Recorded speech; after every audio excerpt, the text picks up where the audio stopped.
Greetings, Miss Eliyora. 'Tis been quite a while since I last saw you at the office. I try not to waste folks' time.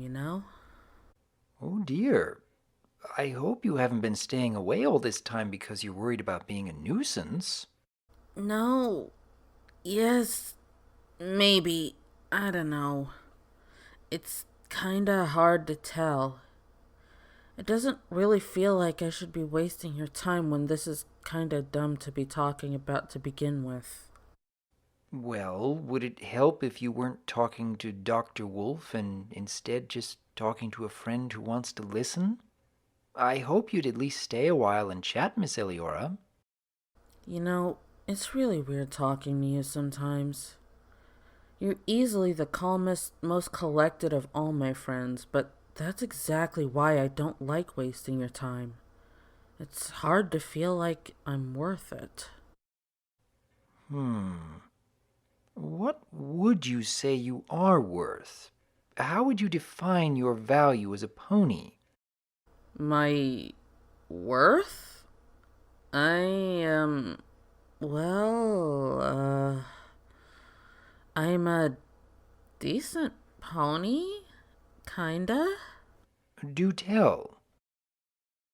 I would rather not. Very well. What would ease your troubled mind then? I don't really know. I just. Ugh. Why is it so hard for me to admit that there are good things about me? I don't understand. Folks tell me all the time, but when they ask me something like what's good about me or what I'm worth, it just becomes impossible for me to answer. How long have you been feeling this way? It depends on what you mean because, it's two stages.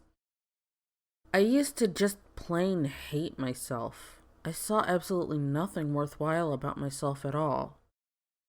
Nowadays, with a lot of help from patient friends, I can see some good in me, sometimes.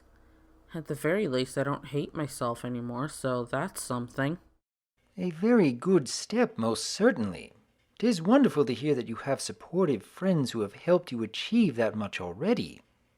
Though I imagine that just adding even more outward support won't be enough to raise your spirits to where you'd like them to be. And I would guess you've already reached that same conclusion?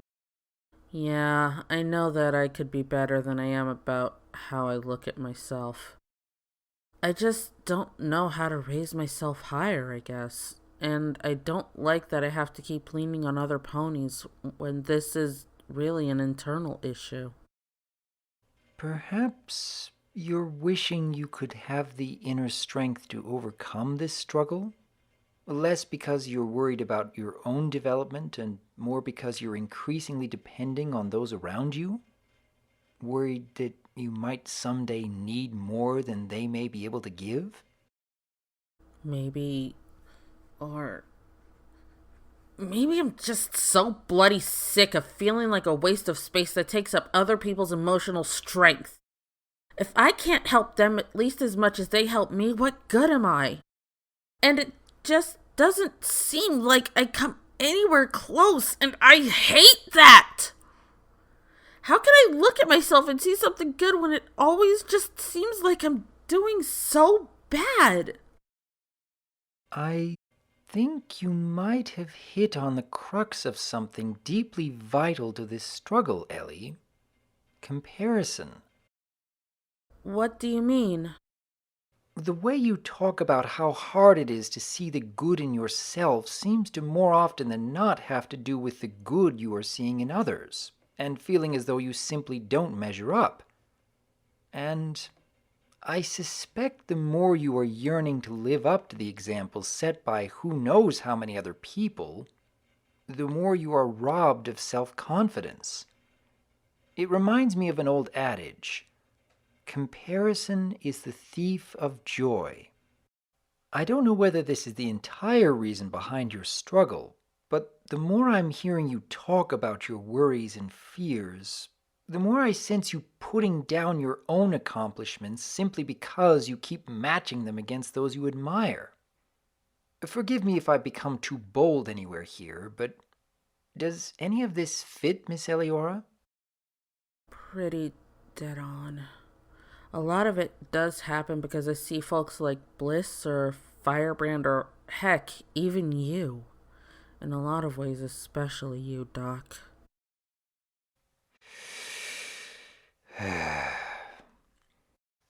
It would be foolish of me to pretend that I've completely brushed aside comparing myself to others. I doubt anyone could admire and respect those they look up to without at least a few moments of wondering if they'll ever have that same measure of strength, confidence, wisdom, charity, or integrity. It is part of human nature for each of us to learn and grow through following examples set by others. But when you're reaching the point of self-loathing by never allowing yourself to stop comparing yourself to others, it will eventually do more harm than good. I would like to ask you a personal question, Miss Eliyora.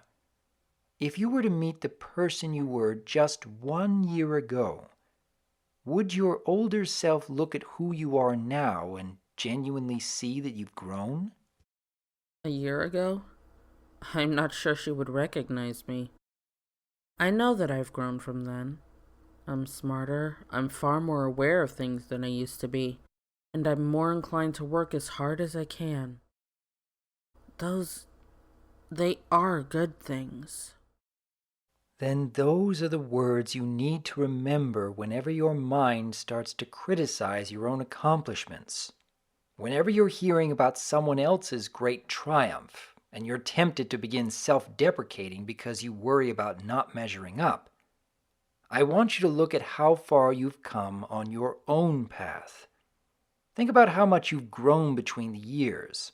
Compare among previous goals that you've set. Consider new ways of how much you can push yourself a little bit further with each new step you take. As long as you do not allow complacency to set in, be forever satisfied with exactly where you are, and in such moments looking up to those you respect and admire can sometimes get your passion going again, just be careful to not go too far in one direction or the other. Do you think that might be of some help, Miss Eliyora? Maybe. It makes sense what you're saying. It's gonna be a long road, isn't it? Changing your perspective on yourself isn't easy, is it? I do hope you can find some comfort from these words, and perhaps over time things will get easier. But you'll need to keep it up every day. That's the hard part. That's always the hard part. You okay, Doc? You sound like you have stuff on your mind, too. It's part of growing, Ellie. I wouldn't know so much on the subject if I didn't have any similar experiences. But I followed others who struggled their way through and became all the stronger. And I believe you can do the same. Okay, Doc. I'll just have to do my best. You know, that right there is the big thing I admire about you.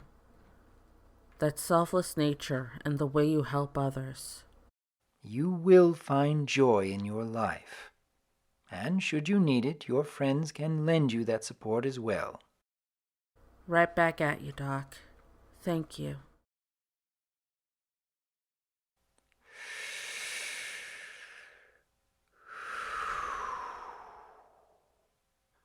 It's good to be helping.